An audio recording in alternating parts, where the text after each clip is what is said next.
All right, Thomas Herrera up next.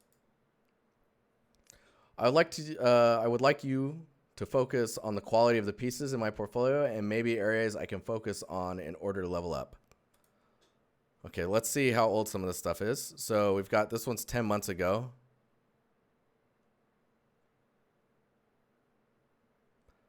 This one's actually suffering quite a bit from lighting just kind of breaking a lot of the illusions. For example, like the particles here are unlit. Texel density differences, like this surface to this surface, feel different in the resolution of the material. With some interesting glowing patterns, which is cool. It's just not really an understanding of like the space, I guess. Again, there's some issues with like the value of the materials. This looks like, hang on.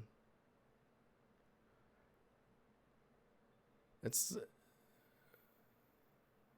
Forge Hub, okay.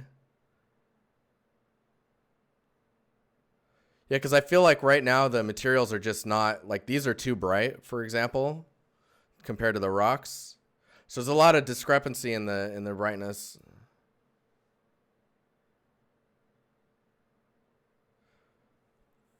Uh-oh. My mouse died. Hang on. How do I can't mute anything? What's happening? Is this mute? Do I have a mute button? What? Mic. All right, let's see if this mutes it. Yeah, that.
All right.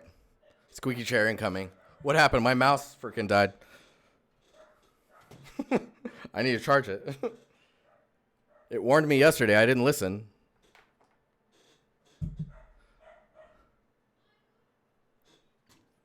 So, this is the mouse I use.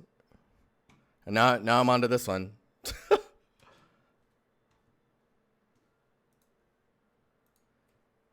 Yeah, this will all be on YouTube for your guys' pleasure.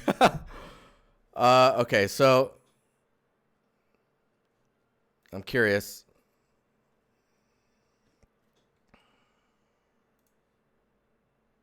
Yeah, so shots like this it's very dark, right? So it's being able to understand what you're seeing. Yeah, I need to find the wire though, Big Z. That's how long it's been since I charged it.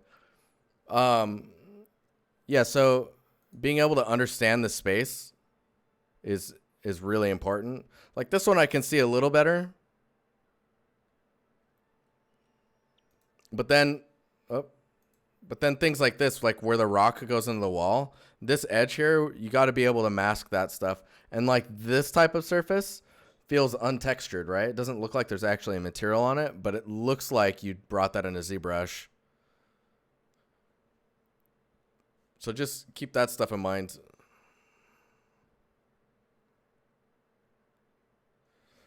Yeah, that looks like it. Yeah, that's this was made in, I mean, it's the Forge Hub, right? Like if I click this,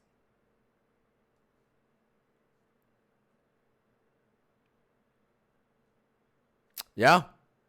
Third place, yo.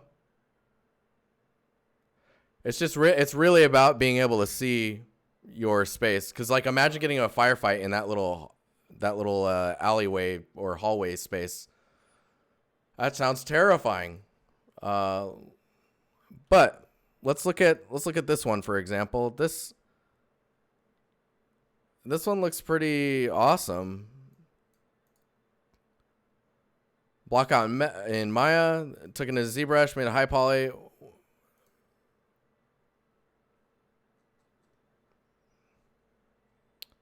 All right, I gotta see this in the.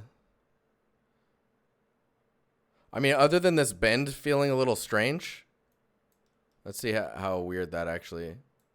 Oh, it's not a bend. It's just because of the way it's broken.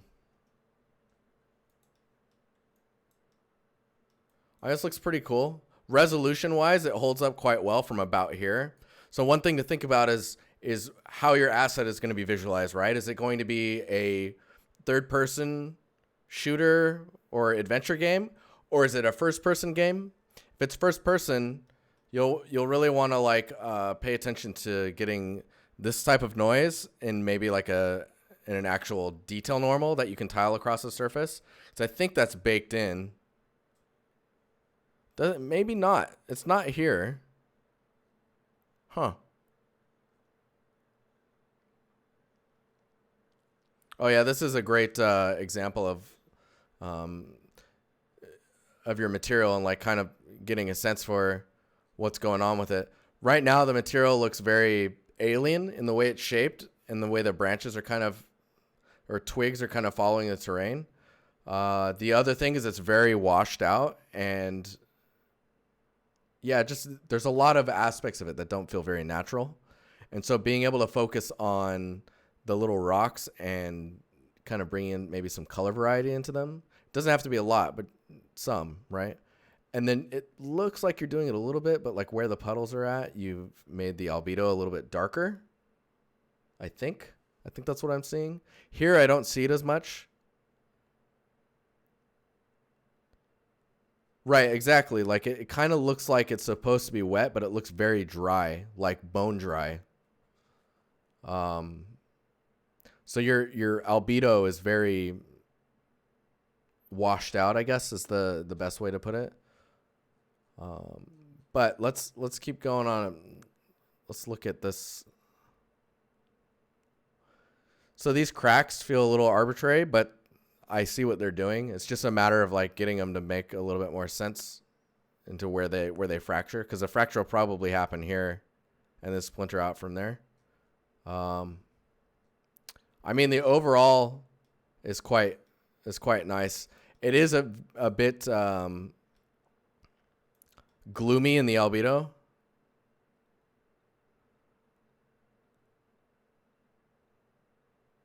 What are you saying, Tish? Yeah, if the puddles were that deep on that terrain, you'd be looking at like the ground would be real saturated, because that means that the water's not really going anywhere. I mean, this looks all right though. It's just a matter of like,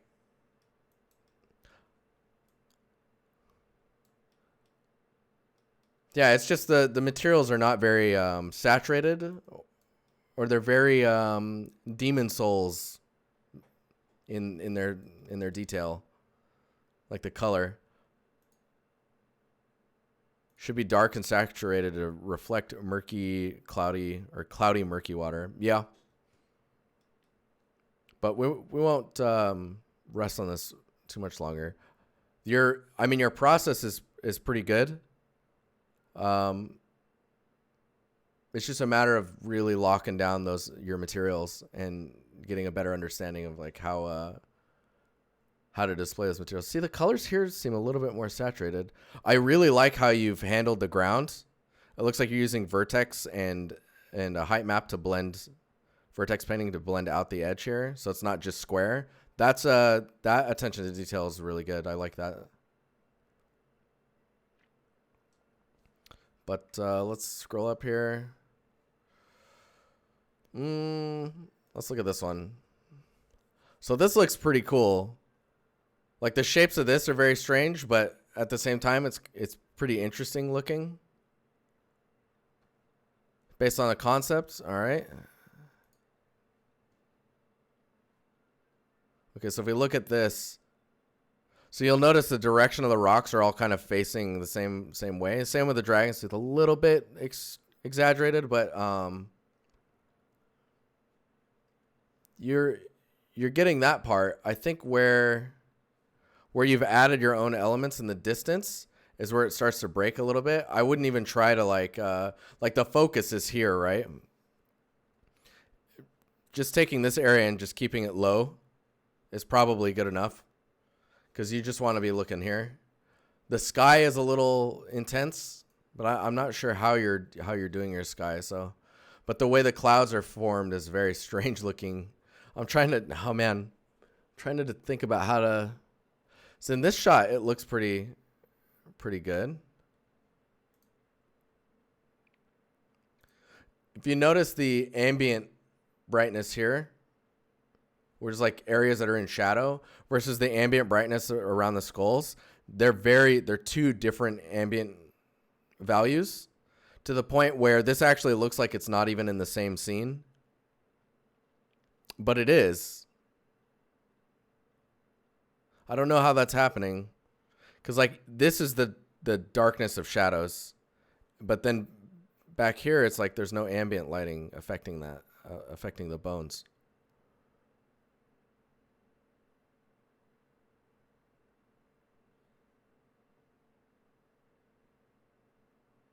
Yeah, the lighting feels very neutral. It kind of feels overcast, right?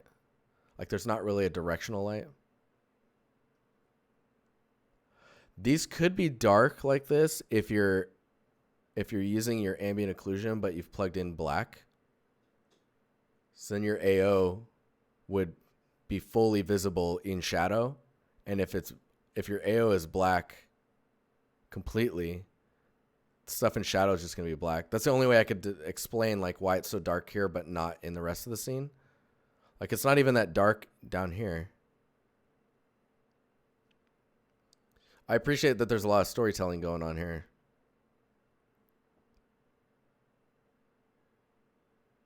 This is cool. It's a little bit of strange clipping here, but the resolution of things are holding up relatively all right. I would try to change the shape of this one a little bit just to get away from that looking like it's duped.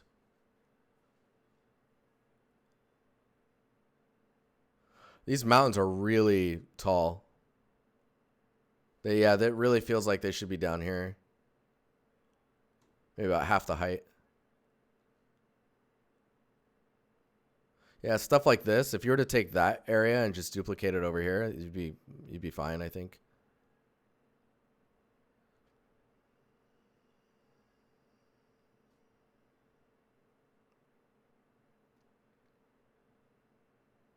Oh, these are cool. I always like these.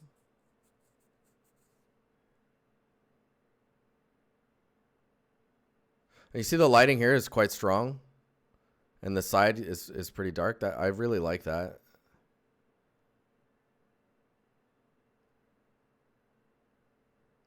Yeah, some of the initial lighting was much stronger, just because I had a direction to it. I think my favorite shot in this is this one. Yeah, that one's really strong. I think all these pieces of wood have really made it busy. If there was a way to control the noise of those, that would be, I think you'd be in a much stronger spot. Because also this path is very smooth. If it was maybe more organic, and it was not so much about defending the road and more about defending the tooth itself, that would be even stronger. Kind of like a little mini fortress. That's awesome. Yeah, buddy.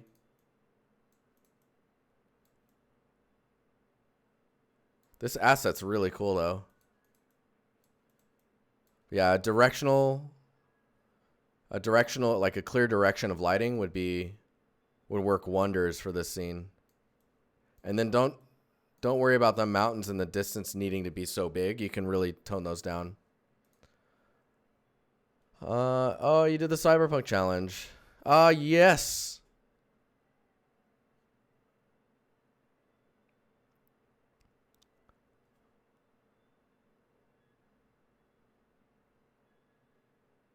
I remember this. Dang, this is cool. This shot's pretty cool. Ooh, I like all this artwork and this stuff here. The attention to understanding what's happening behind a surface is really, really nice.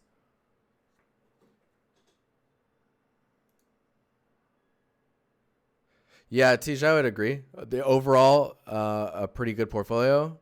Lighting improved as well in Cyberpunk 1. Dude, this room, man. Yeah, I wouldn't be scared to sit in that chair at all. That doesn't look terrifying. All these arms just hanging around. It's fine. It's fine. Everything's fine. Everything's going to be okay. There's a gun on the table, too. It's fine. So this shot is pretty, I want to point this out because I really like this. It's just having two different colors and how much that does for the scene.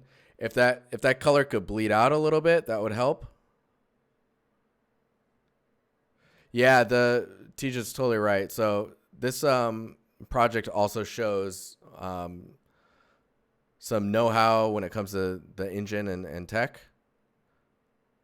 I really like these cables that are lit. It's just something you don't really see all that often. Things that bug me, I guess, in this shot, for example, is the amount of noise that's being added in the post, and maybe the resolution of these tiles versus like the resolution of this, or like how this simple shape is cutting into the tiles when you could just align to it. And then there's a line there, right, where these two meet, and just having some, hey, thank you for the follow, having some stuff dripping down or just showing the connection or interaction between the two would make it much stronger. Overall, though, I really like this scene. Just the way you've approached the composition, the emissives, like this whole detail in the back and the flying cars and stuff is really cool.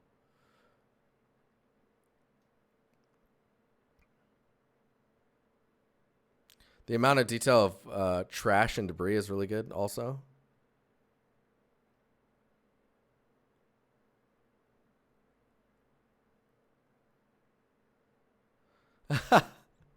Muck says this is dope. He goes, this is dope. Streets ahead from the last one. Streets ahead, man. You heard it here first. Oh, Klaus. Yeah, if you could be picky, the trash, definitely.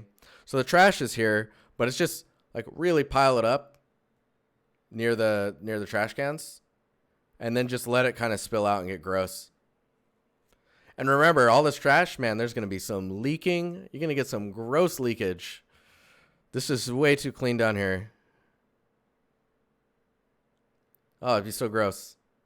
I can see it already. I think so. Your lighting is improving.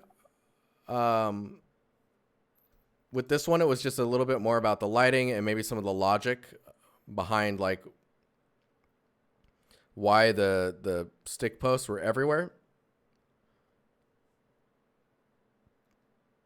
But you really like pushed it with this piece, which is really cool.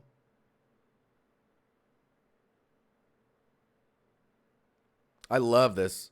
Understanding that there's lights behind a surface that's meant to diffuse the lighting. Super cool. And this is dark as all hell. I like it. I mean, I think just being careful with your post-processing, continuing to push on how you're modeling things. Your composition is quite strong. Making sure that things are dirty enough and where things connect that you bridge the gap between that. could be as easy as putting a few cans here just to kind of break up those edges. And I mean, you're progressing. I don't think I have too much to say.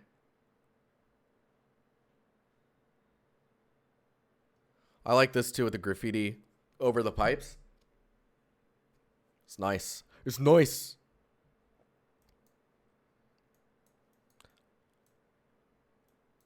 Yeah, you can see the color saturation on this stuff might be a little too much. Or the interaction between, like, you see how it looks like it's on the grout in here, but in the shadow it's not? That might be solved with ambient occlusion. I could be wrong. So just making sure you have AO on this. Dang, that's cool. Anyways, I hope that was useful. I didn't look at everything here. This is nice. The only thing, like right off the bat, the only thing I would say before I move on to the next portfolio. Yeah, Teach suggests this is more like maybe junior level to mid. I would say if you have another piece like this should be able to get you a job. I mean, you're an environment artist at Electric Playhouse, so I think you're good to go. I was gonna say about this one. This one is just suffering from too many shapes that look like primitive shapes, which just kind of makes you makes the scene look more simplified than I think you're intending for it to be. So watch out for those types of details. See, this is starting to get into some detail area that I really like. Man, this is cool too. But are they kind of feel like they're in water, like they're floating.